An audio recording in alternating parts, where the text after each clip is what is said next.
कपड़े धोने वाली बहू। शादी के पहले से ही विभा को कपड़े धोने का बड़ा शौक था। कभी नल के नीचे तो कभी तालाब के पास। अरे मेरी नीली वाली लुंगी नहीं दिख रही है। विभा की अम्मा, कहाँ रखी है लुंगी? अरे वो तो विभा ने परसों ही धोकर रखी थी आपकी अलमारी में, देखो वहीं होगी। वो ना मैंने आज धो दी, मुझे लगा कि गंदी हो गई होगी। अरे कैसे गंदी हो गई थी? उसे तो मैंने पहना भी नहीं। हे भगवान, इस लड़की के कपड़े धोने की आदत से परेशान हो गया हूँ मैं। जितना तो घर में राशन नहीं आता, उससे कहीं ज्यादा डिटर्जेंट पाउडर का खर्चा है। इसकी शादी करवा दो, शादी जाए अपने घर में ही करे काम, फिर चाहे घर के कपड़े धोने हो या पूरे गांव के। हाँ ठीक बोल रही हूँ, देखता हूँ मैं कोई लड़का। वो दिन भी आ जाता है जब विभा को देखने लड़के वाले आ जाते हैं। लड़की मुझे अच्छी लगी। होने वाली सास कहती है, बेटी अगर कुछ पूछना है तो पूछ लो। वैसे तो हमारी लड़की बहुत ही शर्मीली है, जो बोल दो वो मान लेती है, इसे क्या पूछना होगा। अरे कैसी बात कर रही हो माँ, मुझे इन लोगों के घर रहना है, सवाल तो कई है। हाँ हाँ बेटा, पूछ लो ना, क्या पूछना है। आप लोगों के घर कपड़े कौन धोता है? सास का मुंह बन जाता है। देखो, अगर तुम ये कहना चाहती हो कि तुम्हें कपड़े धोने नहीं आते तो सुन लो, कपड़े मैं ही धोती हूँ, लेकिन तुम्हारे आ जाने के बाद मैं रुमाल तक नहीं धोऊंगी। अरे चुप रहना भाग्यवान, बहू बेचारी घर आई नहीं, उसे डराना शुरू कर दिया। वो क्या है ना बिटिया, अभी तक तो ये कल्लू की माँ ही धोती थी, लेकिन अब तुम्हारे पापा तो दहेज में वॉशिंग मशीन देंगे ही। तभी विभा की माँ बोल पड़ती है, सवाल भी पूछा तो क्या। वैसे भाई साहब, मशीन की तो फिर भी कपड़े धोने की कैपेसिटी होती है। मतलब जो बिटिया दे रहे हैं ना विभा, इसे कपड़े धोने का बहुत शौक है। ये आप लोगों के क्या, आस पड़ोस गांव मोहल्ले सबके कपड़े धो दे और उफ तक ना करे। बाहर देखा नहीं आपने कितने कपड़े सूख रहे हैं? सब हमारी बिटिया ने ही तो धोए हैं। बस भी करो ना माँ, शर्म आ रही इतनी तारीफ सुनकर।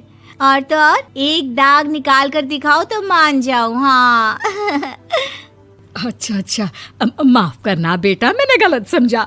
हमें तो रिश्ता बहुत पसंद है। और ऐसे जुड़ जाता है रिश्ता कपड़े धोने का शौक रखने वाली विभा का। उसकी शादी हो जाती है कोयला फैक्ट्री में काम करने वाले कल्लू के साथ। शादी के बाद अचानक विभा चिल्लाती हुई सास के पास आती है। सासू माँ, अरे सासू माँ कहाँ है आप? ये तो धोखा है, धोखा दिया आप लोगों ने मुझे।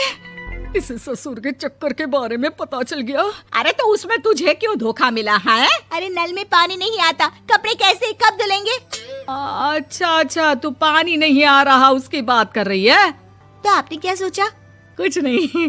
अच्छा, तेरी माँ ने कहा था कि कपड़े धोने का शौक है तुझे, याद आया मुझे।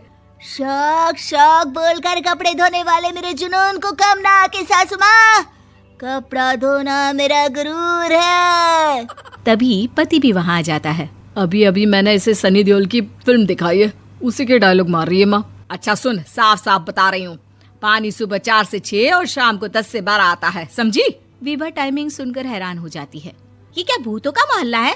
सुबह 4 बजे उठकर कौन कपड़े धोता है? 4 बजे टंकी में पानी जाता है, फिर सारा दिन धोना ना, किसने मना किया? अरे कैसी बात कर रही हैं? 200 लीटर की टंकी में कितने कपड़े धो लूंगी मैं? सुबह ही उठ जाऊंगी मैं। अब क्या था, विभा सुबह 4 से लेकर रात के 12 बजे तक कपड़े ही धोती रहती। एक रोज सास पड़ोस से निकलकर कहीं जा रही होती है कि साथ वाली कहती है, हाँ कल्लू की माँ, जरा ये बताओ कि 2 साड़ी है, 2 ब्लाउज और एक पेटीकोट और एक नाड़े वाला लंबा कच्छा। हाँ तो? अरे तो क्या, कितना लोगी धुलाई ये बताओ। धोबन दिख रहे हैं हम क्या? हमारे पति सरकारी नौकरी से अभी रिटायर हुए हैं और बेटा सुपरवाइजर है कोयला फैक्ट्री में। धोबन समझ रखा है हमें? हाय रे कल्लू की अम्मा, माफ कर दो, वो तो मोहल्ले में यही सब बता रहे थे कि तुमने बहू को कपड़ा धुलवाने के काम में लगा दिया है। सास को पड़ोसन की बात सुनकर गुस्सा आ जाता है। वो घर पहुंचती है जहां घर के बाहर ही इतने सारे कपड़े सूख रहे होते हैं जितने कि किसी धोबन के घर पर। अरे ओ कल्लू की दुल्हन, बाहर निकल। माँ जी यहीं आ जाओ, बाथरूम में चादर धो रहे हैं हम। अरे अभी हम धोते हैं, तुमको बाहर निकलो। ये आस पड़ोस वाले बोल रहे हैं कि हम बहू से कपड़े धुलवा कर उसे कपड़ा धोने वाली बना दिए हैं। अरे छोड़ो ना माँ जी, किन लोगों की बातों में आती हो? आस पास के लोगों का तो काम ही होता है कि वो किसी तरह सास बहू को लड़ा दे। बहू सारे घर के कपड़े धोती है, ये क्या कम है? बोलिए। सास को भी लग जाता है कि वो बहू का ये सनकीपन नहीं छुड़वा सकती, इससे अच्छा है कि खुद ही चुप हो जाए। एक रोज सास और बहू मंदिर जाते हैं, जहाँ सास की साड़ी वहाँ खड़ी भीख मांगने वाली से मिलती है। माँ जी क्या बात है, आपकी साड़ी उस भिखारन से कितनी मिल रही है ना? हाँ हाँ देखो तो, दोनों की साड़ी मिल रही है। क्या बात है कल्लू की अम्मा, तुम खुद को तो अफसर की बीवी बताती हो और ऐसी सिंपल सी प्लेन साड़ी पहनकर घूमती हो। सिंपल और प्लेन नहीं है ये साड़ी। तो क्या सोने के धागे से फूल बने हैं? कुछ भी सासू माँ, कुछ भी। हाँ बने थे इस साड़ी में सोने के धागे से फूल। मेरे पति लेकर आए थे मद्रास से स्पेशली मेरे लिए 10,000 की। ताहे भाई साहब इस भिखारन के लिए भी सेम टू सेम साड़ी लेकर आए होंगे 10,000 की।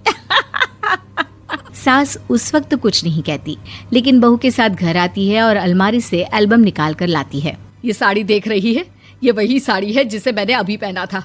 इस साड़ी में ये जो चमकदार फूल दिख रहे हैं ना, ये सोने के धागों से काढ़े गए हैं। लेकिन तू लोकल वॉशिंग मशीन ब्रश से घिस घिस कर सारे फूलों को निकाल कर साड़ी प्लेन कर दी। मुझे माफ कर दीजिए सासू माँ। और तो और, जब मैंने तुझे तेरी गलती के लिए कुछ नहीं कहा, लेकिन तूने तो सबके सामने मेरा मजाक ही बना दिया। क्यों? बहू को समझ में आ जाता है कि अब से उसका कपड़े धोना बंद।